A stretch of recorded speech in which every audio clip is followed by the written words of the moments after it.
Welcome to Foreign Tidbits on RSTV. I am Ubilijit Yara.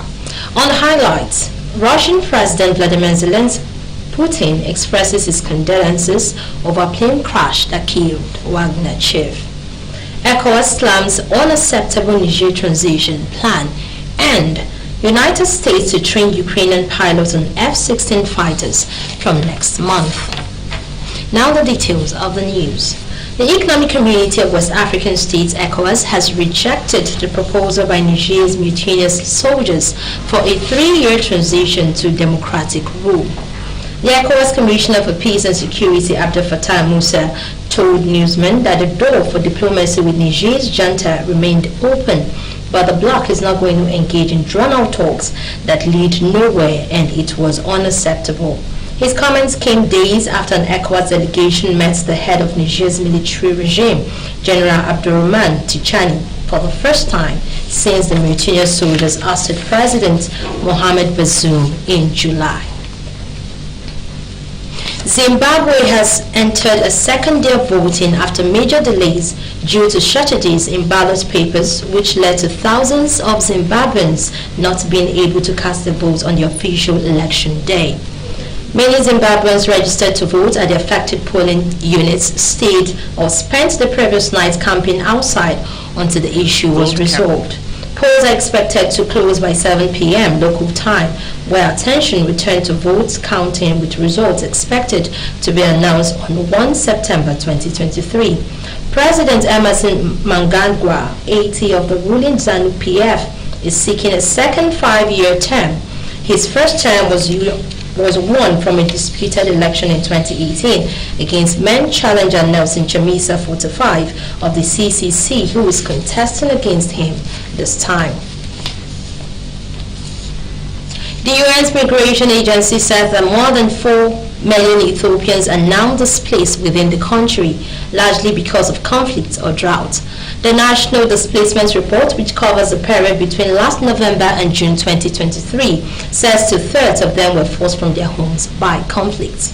For the first time since 2021, the report includes the war-hit region of Tigray, which has Ethiopia's biggest population uprooted by war, more than 1 million people. The Somali region is in eastern Ethiopia and hosts the highest number displaced primarily by drought.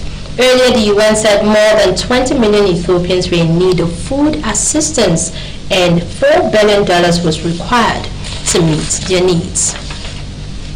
The BRICS bloc of top emerging companies, or economies rather, have taken a major step in expanding its reach and influence, with the announcement that 6 more nations have been invited to join as new members.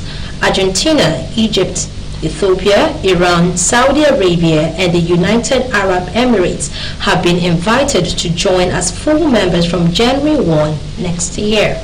The bloc, which was formed in 2009 with Brazil, Russia, India, and China, first expanded to admit South Africa in 2010. Now it says it is seeking to grow a stronger coalition of developing nations who can better put the interests of the Global South on the world's agenda. Before the start of its annual summit in South Africa this week, more than 40 countries have expressed interest in joining BRICS, and 23 formally applied to join. The United Nations Children's Agency have warned that 1 year after catastrophic floods devastated swaths of Pakistan, some 4 million children in the South Asian nation remain without access to safe water.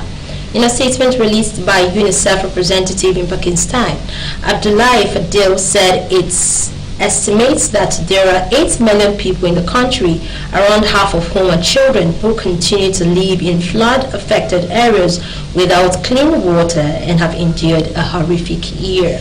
They said they lost their loved ones, their homes and schools, and the children of Pakistan risk being forgotten. Russia's defense ministry has said its air defense forces destroyed a large-scale Ukrainian-launched drone attack on the Crimean Peninsula, which Moscow annexed from Ukraine in 2014. Crimea had been targeted by Kyiv since Moscow launched its full-scale invasion of Ukraine in February 2022, but has come under more intense, increased attacks in recent weeks. The Russian Ministry of Defense said its forces shot down 9 drones, while 33 others were suppressed by electronic warfare and crashed without reaching the target. It did not elaborate on whether there had been any damage or casualties. It added that it had also shot down a Ukraine-launched missile over the Kaluga region, which borders the Moscow region. Russian President Vladimir Zelensky Putin has expressed his condolences over a plane crash that killed Wagner chief